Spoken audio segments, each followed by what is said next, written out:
More general? Can I take this question and make it a little bit more general? How do I choose a candidate? Right? So when it comes to me as an individual, how do I choose a candidate if you have multiple people running?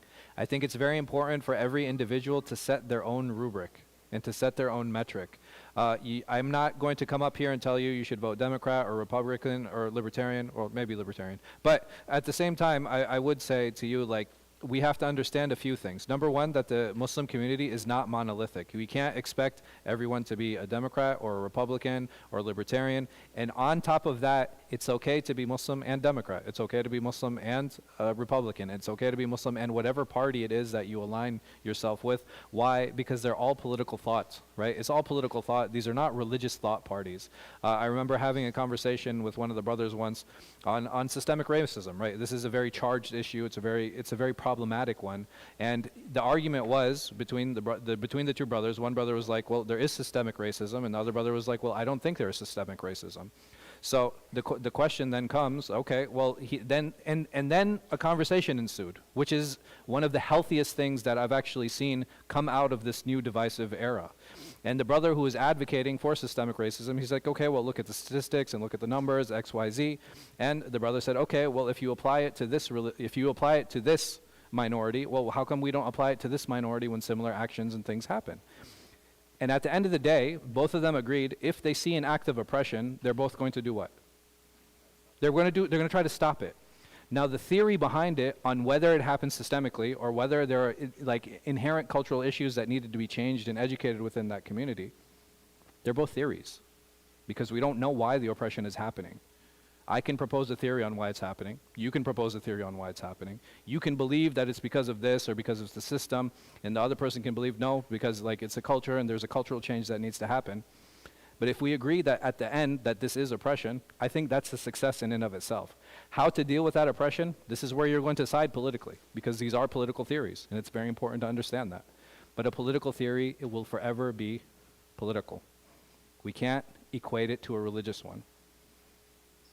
One of the questions that we received today, would I sit at the table with different groups who are representative of, the different groups that are representative of homosexuality or transgenderism or whatever? Again, is that a religious issue?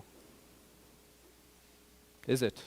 If I'm sitting at a group and I feel that if I sit with them, I can further my goal, and if I don't want to sit with them because I feel that it's going to create other problems and issues, which one of them is wrong?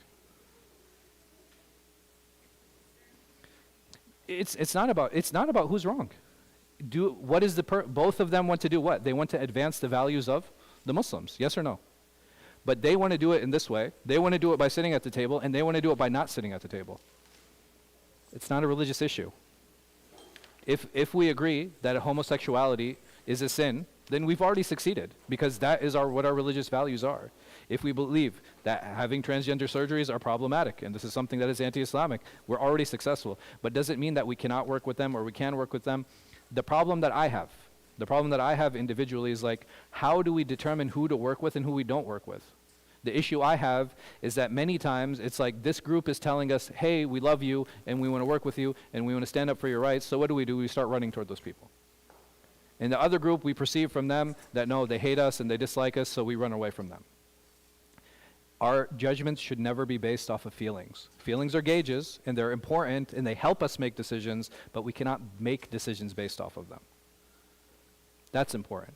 And if I want to figure out who to work with and who to not work with, this is where I have to develop measurable metrics. Not because I feel like this, or I think they're bad, or no, it doesn't matter what I think. Show me something that is measurable. Show me something that is repeatable. I remember when the marriage issue had come up, like, when the gay marriage stuff started. And I remember for me personally, I was like, what's the big deal? Who cares? Like, it's not something that is going to affect our community. But now looking back, my attitudes have changed. I was like, no, unfortunately, the problem is marriage is a very religious concept. It's a religious one. This is not a secular concept. Marriage is something that happens within religious constructs. It doesn't happen outside of that. And what happened is the moment we okayed with it, now you have this religious ideology, it has seeped into our religion, where we have many of our youth They say, okay, yeah, I'm not homosexual or I'm not gay, but what's the problem? And that thought is a problem. So will there still be people who advocate it? Absolutely, but not because they believe it's okay. Because they believe that there are some masalih and there are some benefits that come in aligning ourselves politically with those groups. And other people will be like, no, I don't think there are any benefits. The benefits are not worth it. It's very difficult for me to say who's wrong. Again, I can have my opinion and I can stand where I do, but is it okay for me now to impose that on others? I can tell others and we can discuss it, because at the end of the day, as Muslims, there's one marketplace we should forever keep open, and that is the marketplace of ideas. When we talk about safe spaces, when we talk about, no, I don't care if you disagree with me, sit down and talk to me. That's what matters. I want you to understand my opinion. I don't want you to agree with it. And maybe I can convince you, or maybe you can convince me, or maybe we won't convince each other, but dinner will still be served, right? So that's important, and that's what matters. But, khair, would you like to add anything? No? All right. So, I know I probably didn't answer your question on who to vote for, but I just, again, how do I decide? Look at the individual, how many policies he or she supported previously, and what policies are important to me. And at the end of the day, even Muslims are they're one policy voters. Where does this senator stand on Palestine? And that's, for people, that's enough.